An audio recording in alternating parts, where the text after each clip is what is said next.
Hello and welcome. Live from New Delhi, you're watching DD India Live. I'm Gautam Roy, and coming up in the next 30 minutes, India's space agency ISRO successfully launches two Proba-3 mission satellites of the European Space Agency from Sriharikota for groundbreaking solar research. French President Emmanuel Macron is set to address the nation tonight as his Prime Minister Michel Barnier is ousted from office after a no-confidence vote.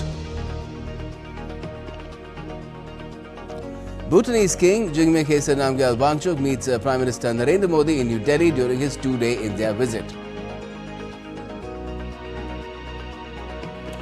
And Bitcoin crosses the 100,000 USD mark for the first time as US President-elect Donald Trump picks a crypto advocate to head America's securities regulator.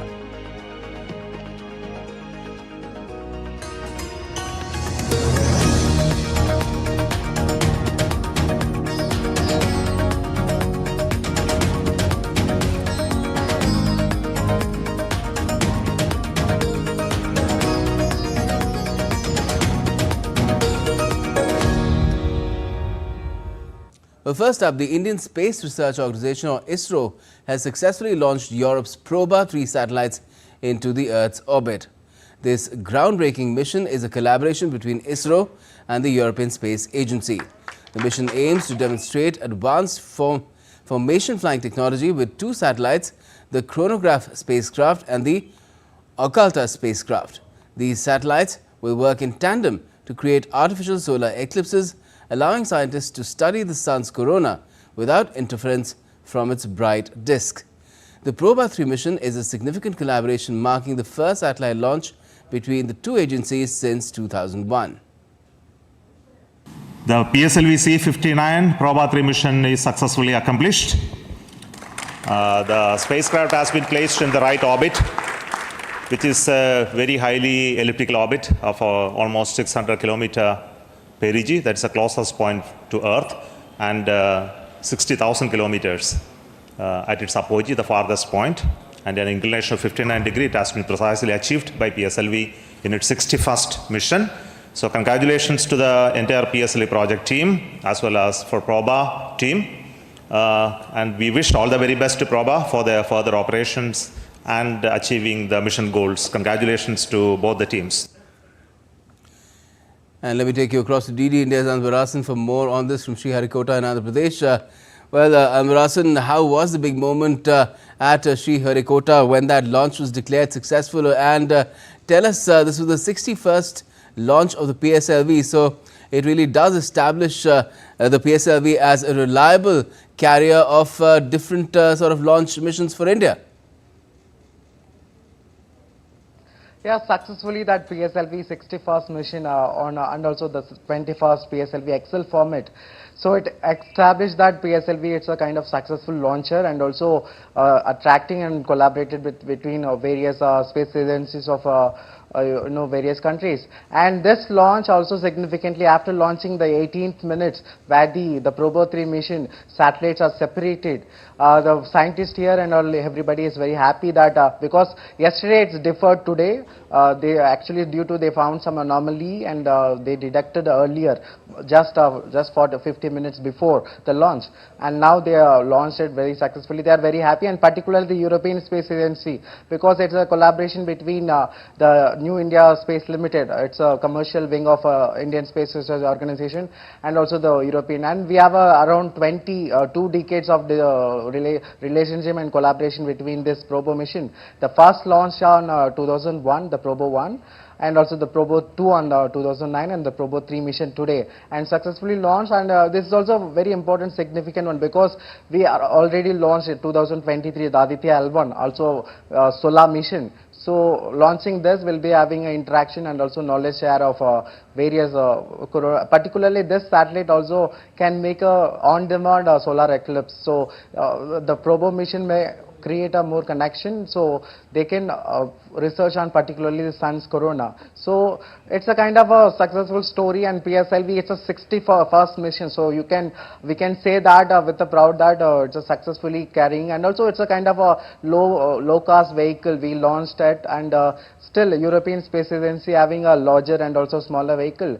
They didn't have a vehicle that will carry this kind of Proba-3 mission, so they launched here. And we have talked with the European Space Agency also. They are also very happy that it successfully launched, and that is the latest update. Yeah, certainly, it's nice to wrap up 2024 with a successful launch. But did the ISRO chief also share with the press who were there for this launch as to what does the Indian Space Agency have lined up for 2025? Yeah, we have a various Aditya and also the Mars mission Mangalyaan. So we have a lined up various mission, and also it significance that we have a commercial mission, so like interaction, collaboration between various countries.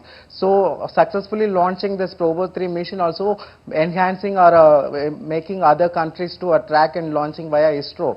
Particularly, we have launched that the African nation satellites, and we had collaboration between NASA and also various Australia and also in Russia. So we have created a path that having a various connection and also successfully launching. If any successful launch, they can come to ISRO, that kind of image that the ISRO is made, and particularly making via this New Space India Limited, boosting also the domestic. We have launched various startups or satellites also via ISRO. So you know that the successfully launching various domestic level, also international level, boosting India's image, and particularly on the space technology. And on solar mission, it will be also the Aditya L1. So connecting more on that and more collaboration. So for a humankind, it will be a boost for that. For certainly. overall. So dividends in multiple arenas of this mission. Thanks a lot for joining us to talk about it. Anbarasan from Sriharikota in Andhra Pradesh. Now, the winter session of India's Parliament entered its 9th day on Thursday.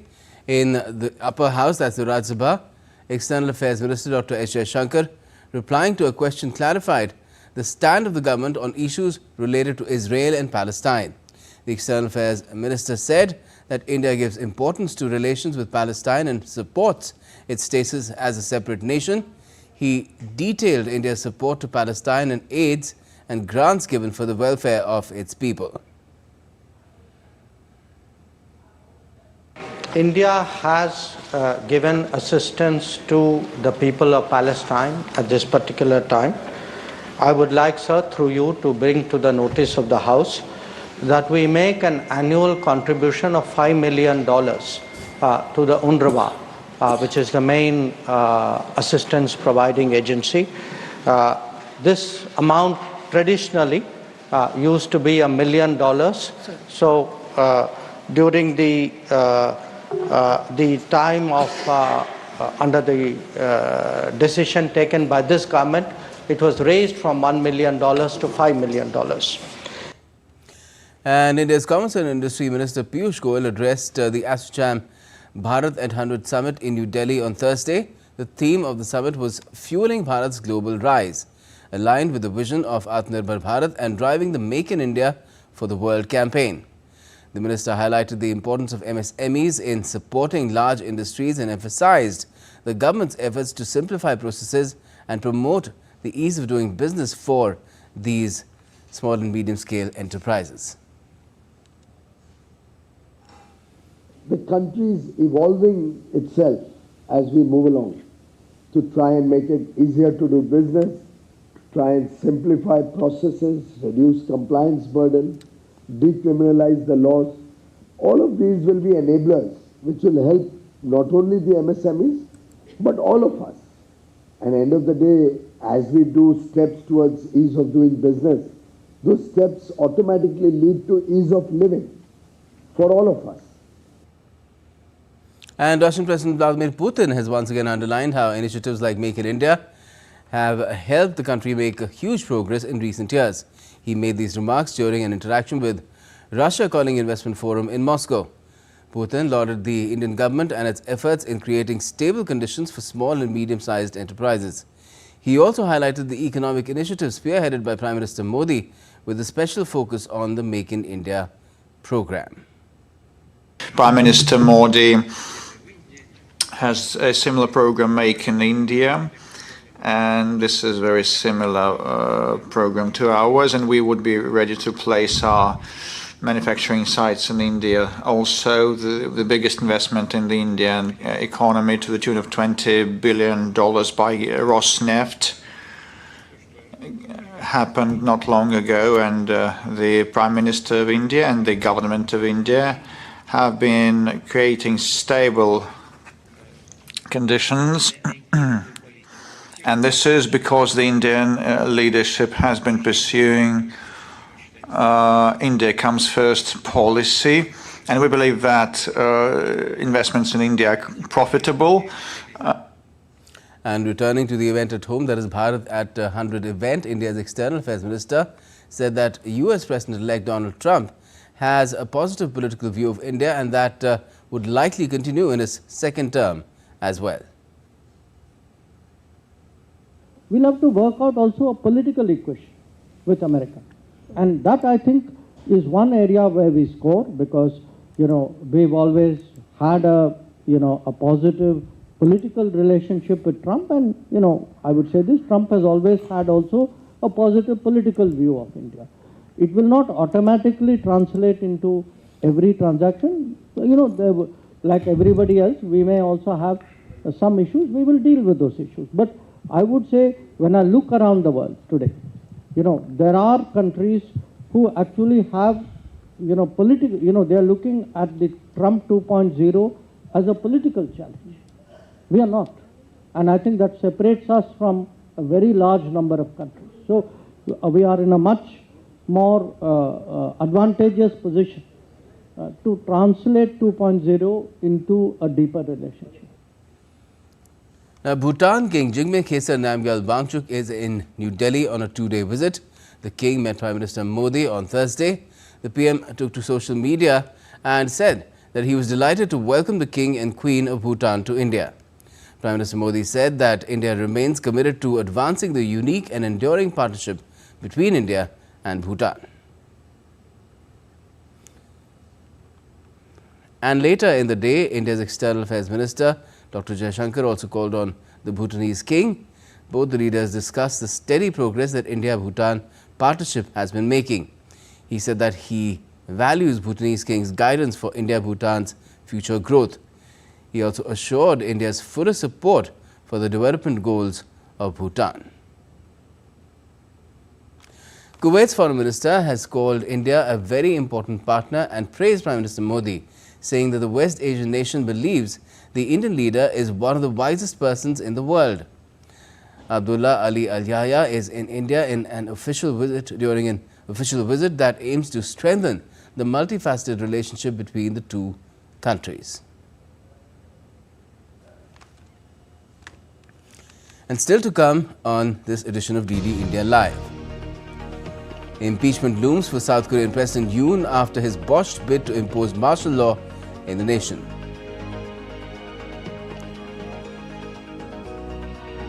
And North Korea and Russia defense treaty comes into force with the exchange of ratification instruments in Moscow.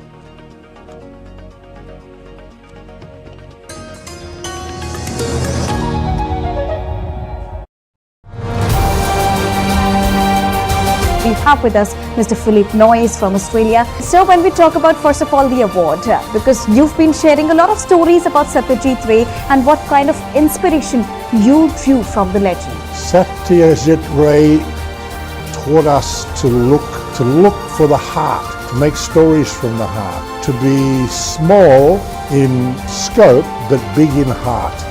Receiving this award named after that great filmmaker, it's humbling.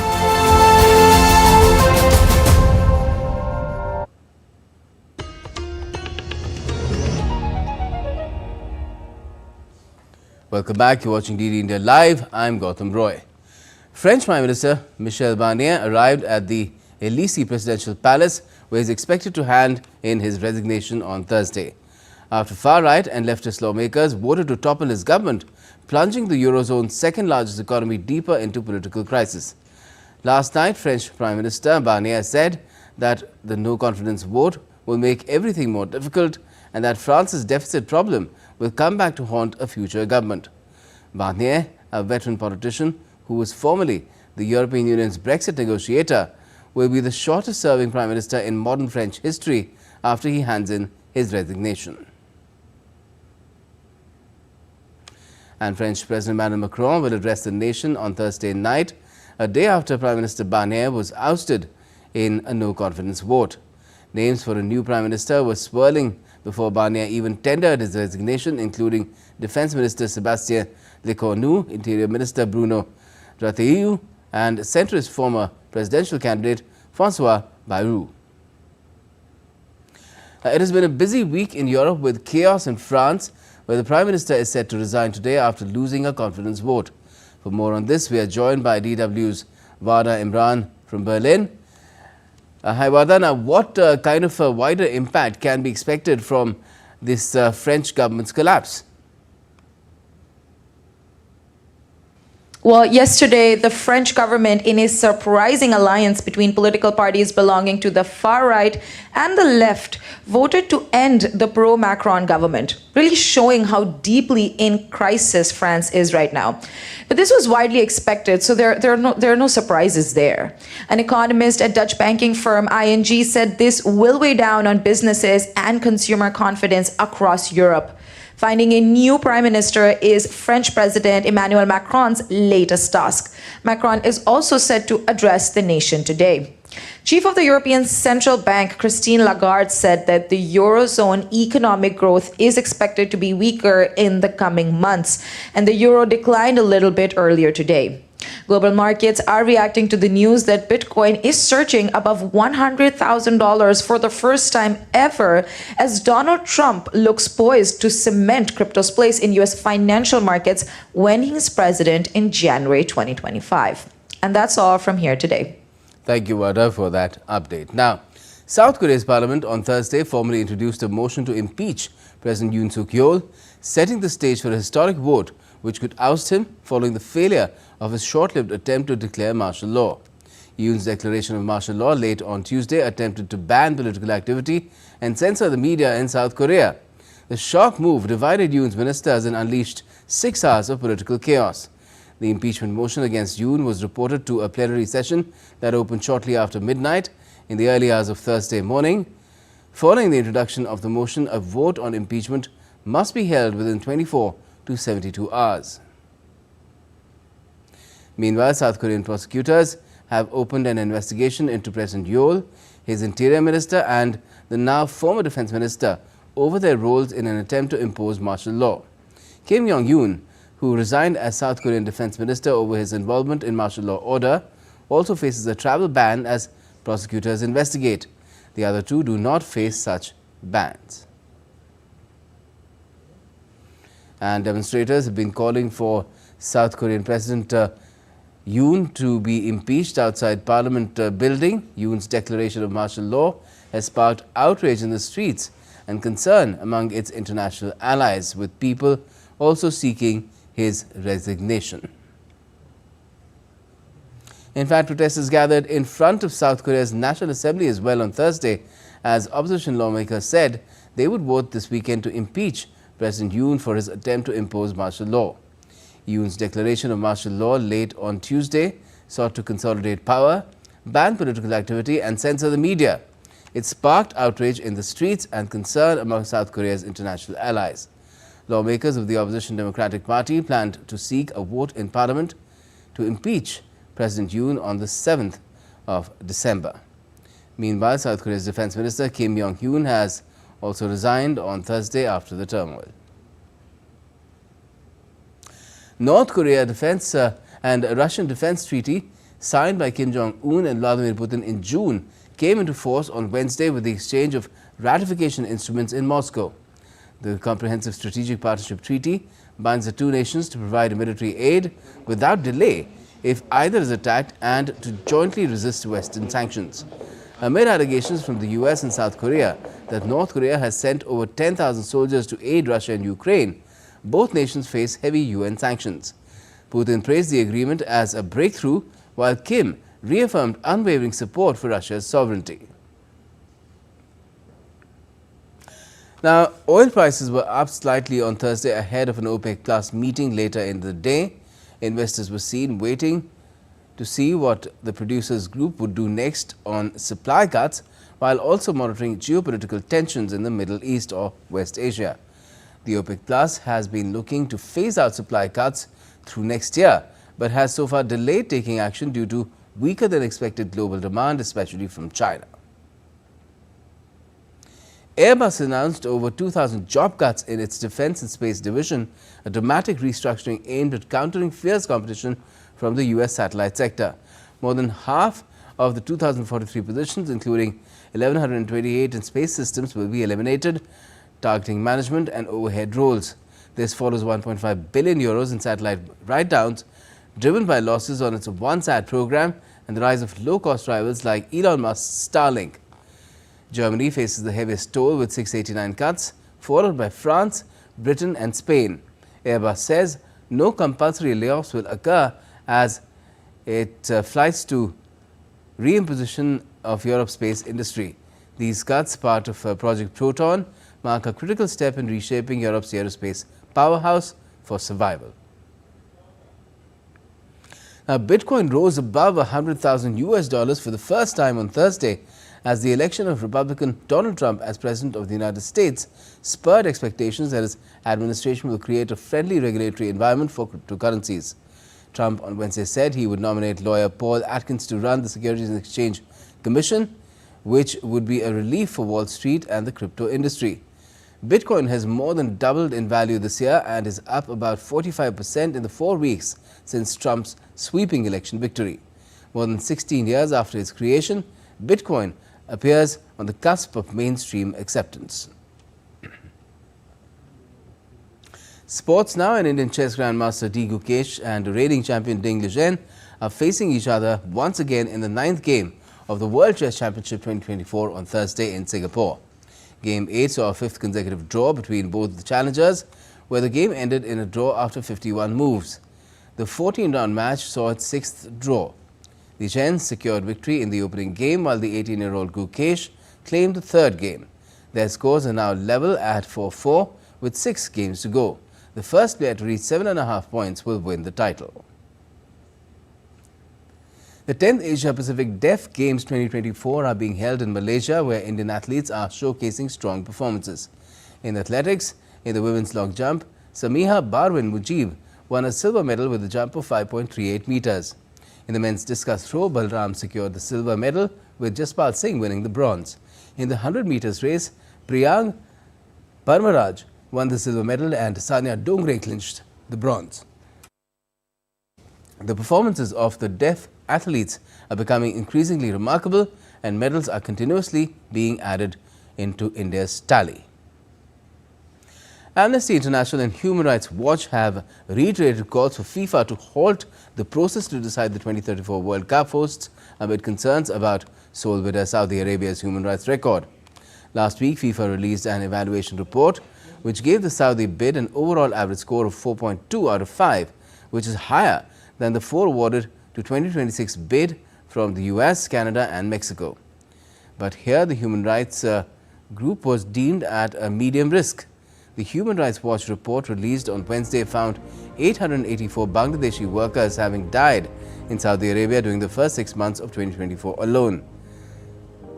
Now Saudi Arabia has come up with a bid which is part of the wider Vision 2030 plan to create new engines of economic growth beyond the oil industry.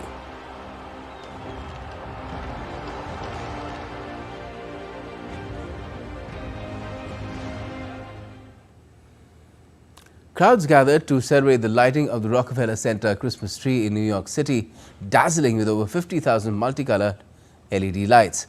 The tree will remain lit daily through mid-January, cherishing the favor and the fervor of the festive season.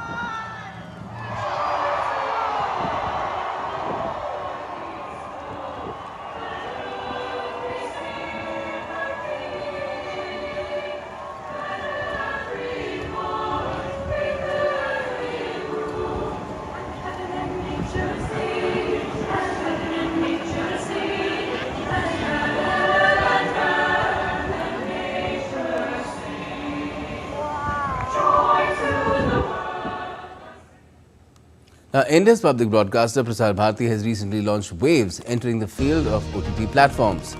Waves provides a complete infotainment ecosystem to digital media and OTT audiences. If you also want to get great content for free, then download Waves today. That's all for this edition of DD India Live. We'll be back with more news as it breaks here on DD India. I'm Gautam Roy and from all of us here in Delhi. Thanks for watching DD India Live.